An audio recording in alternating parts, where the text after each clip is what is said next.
Thousands of students across the country walked out of class in what was originally billed as a memorial to the 17 victims of Parkland High School, but quickly turned into a march on gun control. Our next guest is a mother who wrote an op-ed about it titled, "Parents Are Being Fed Misinformation About the National Gun Control Walkout." Here to explain is the author of that op-ed, Julie Gunlock. Julie, good morning to you. Good morning. Okay, so how are parents being misled about what that march was all about? Well, parents are being told that the walkout yesterday was a memorial to the 17 victims of the school shooting in Parkland.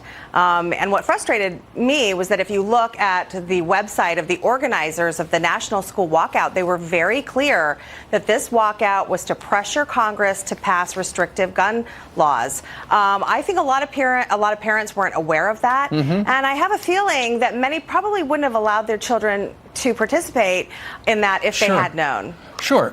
Here's a little bit of the mission statement from their website. Quote, "Students and allies are organizing the National School Walkout to demand Congress pass legislation to keep us safe from gun violence and pass federal gun reform legislation." You're absolutely right on that. Now, here's the thing, Julie. If you're a parent and you know that your kids are going to go out for a memorial, I don't know that anybody would have a problem with that.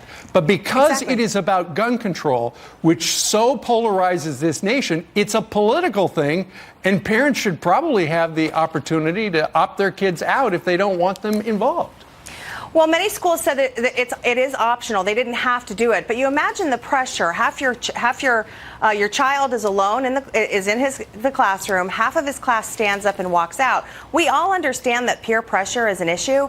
And what's so sad is that because this was billed as a memorial to the 17 victims of Parkland, it made it look even worse if you remained in your seat. Sure. But the thing is, my family, we knew the true intentions of this, and we didn't want our children to participate for that reason. Right. Well, and ultimately, Julie, the schools teamed up with the march organizers because they coordinated the walkout. Yes. Which is about gun control. Yeah, in my own school in Alexandria, Virginia, they actually allowed special permission slips to be used so that more kids could be pulled out with their parents not present. Normally, a parent has to be present to sign their child out.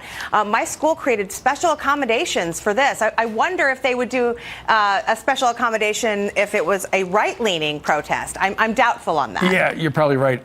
In your op-ed, you write, taxpayers should ask, is this an acceptable use of school funds, because ultimately your taxes paid for it.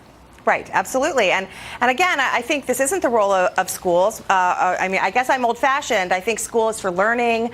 School should be a place where kids feel comfortable and comfortable to discuss things. But this certainly was an unfortunate misstep, I think. I think schools getting involved in this and helping to coordinate was not a good use of their time. Well, the good news is the House did pass 407 to 10, the Stop School Violence Act. Yes. It was bipartisan. It went through yesterday. Yes. Julie Gunlock, we thank you very much for joining us live.